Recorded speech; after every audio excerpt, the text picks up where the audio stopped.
கேட்டு YouTube channel நேயர்களுக்கு வணக்கம், வந்தனம், நமஸ்கார். இன்றைக்கி நமக்கு என்ன பார்க்க போகிறோம்னா, சென்னை மேரேஜ் பிரியாணி எப்படி செய்கிறது அப்படிங்கிறத கடைசி வரை ஸ்கிப் பண்ணாமல் பாருங்கள். வாங்க போவோம் வீடியோ. இப்போ நமக்கு 6 பேருக்கு சாப்பிடக்கூடிய அளவுக்கு நமக்கு leg piece Chennai marriage biryani பண்ண போகிறோம். அதை பாருங்கள், என்னென்ன தேவைன்னு பாருங்கள். லெக் பீஸ் எடுத்து வச்சுருக்கோம், ஒரு 7 லெக் பீஸ் எடுத்து வச்சுருக்கோம். இங்கே பாருங்கள், அது கூட பட்டை, கிராம், ஏலக்காய் தேவையானது, தக்காளி பார்த்தீங்களா, புதினா, மல்லி, பெரிய வெங்காயம், 4 சில்லி, க்ரீன் சில்லி, அரிசி 1/2 மணி நேரம் ஊற வச்ச பாசுமதி அரிசி. இப்போ பாசுமதி ரைஸ் வேக வைக்கிறதுக்கு ஒரு 2.5 லிட்டர் தண்ணி ஊற்றும்.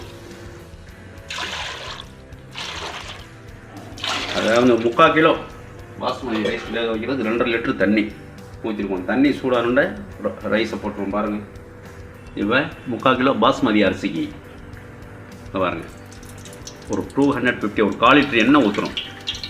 அதாவது ஆயில் ஊற்றுறோம், 1/4 லிட்டர் ஆயில். நல்ல ஏலக்காயை ஒரு 5-6 ஏலக்காய் போடுறோம். 5-6 ஏலக்காய் போடுறோம். கிராம்பு ஒரு 10 கிராம் போடுறோம்.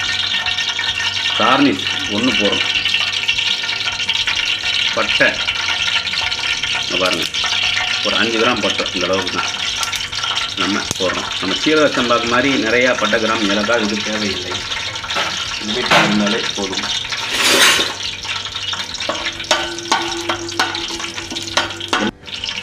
ஒரு 300 வெங்காயம், 4 பச்சை மிளகா போடணும். இது நல்லா ப்ரௌன் ஆகணும். நமக்கு பாஸ்மதி அரிசி வேக வைக்கிறது 2.5 லிட்டர் தண்ணி ஊற்றிருக்கோம்ல, தண்ணி சூடு ஆயிடுச்சு. இங்கே பாருங்கள், ஆவி வருது. இதில் கொஞ்சோண்டு புதினா, மல்லி போட்டுக்கிறோம். இதில் பாஸ்மதி அரிசி என்ன பண்ண போகிறோம், இதில் கொட்ட போகிறோம். இது வந்து ஒரு 50% வந்து பாயில் ஆகணும். இதில் ஒரு சால்ட், ஆஃப் சால்ட் போட்டுக்கிறோம். Half salt. இது பாயில் ஆகி கொதி வரட்டும், மூடி வச்சுக்கணும். ஆனியன் ரெட் ஆயிடுச்சு, நல்லா ப்ரௌன் ஆயிடுச்சு. இங்கே பாருங்கள், இதில் இந்த புதினா, மல்லி சும்மா 50 கிராம் போடுறோம். லேசாக வதக்கிட்டு தக்காளி ஒரு 200 கிராம், 3/4 கிலோ பாஸ்மதி அரிசிக்கு 200 கிராம் போடுறோம். வதங்கிறதுக்கான கொஞ்சோண்டு சால்ட் சேர்க்கணும். சால்ட் சேர்க்கணும்னா கொஞ்சம் சீக்கிரம் வதங்கும். தண்ணி வந்து நிறையா போட்டக்கூடாது, கொஞ்சமாக போடும். தக்காளி, வெங்காயம் வதங்கிடுச்சு, புதினா, மல்லி வதங்கிடுச்சு. இப்போ 100 கிராம் பூண்டும் 75 கிராம் இஞ்சியும் நம்ம என்ன பண்ணுறோம், பேஸ்ட் பண்ணி வச்சு சேர்க்குறோம். அது கூட மிளகாத்தூள் பாருங்கள், சில்லி பவுடர் தட்டி வச்சுட்டு 1.5 ஸ்பூன், 3 ஸ்பூன் வந்து தனியா சேர்க்கணும், மல்லி பவுடர். இது சிக்கனுக்கு தேவையான இது மசாலா. இப்போ நமக்கு என்ன பண்ணுறோம், லெக் பீஸ் எடுத்து கொடுக்குறத இதில் சேர்க்குறோம்.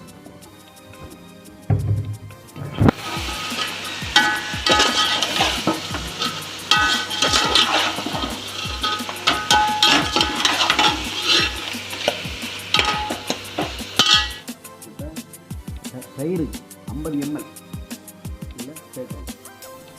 மசாலாவில் கொஞ்சம் பெரட்டி ஒரு 5 நிமிஷம் மசாலா சேர்றதுக்காண்டி பெரட்டிட்டு தண்ணி வந்து கரெக்டாக ஒரு 450 மில்லி, பழைய அரிசியாக இருந்தால் ஒரு 500 மில்லி தண்ணி இதில் சேர்க்குறோம். சேர்த்து இந்த சிக்கன் வேகிறதுக்கு, ரைஸு அவிச்சு இதில் கொட்டுறதுக்கும் கரெக்டாக வரும். இப்போ சிக்கனுக்கு தேவையான சால்ட்டு, ரைஸில் ஆஃப் சால்ட் சேர்த்துருக்கோம். சிக்கனுக்கு தேவையான சால்ட்டு இதில் சேர்க்குறோம்.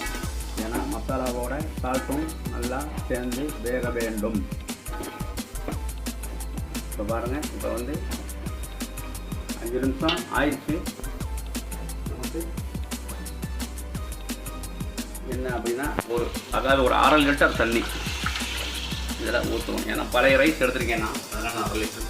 பாஸ்மதியிலே கொஞ்சம் புது ரைஸ்னால் நீங்கள் கொஞ்சம் ஒரு 50 ml கம்மியாக போட்டுக்கலாம். இப்போ 50% நமக்கு பாயில் ஆயிடுச்சு. இப்போ நமக்கு வடிக்கிற கண்டிஷன்.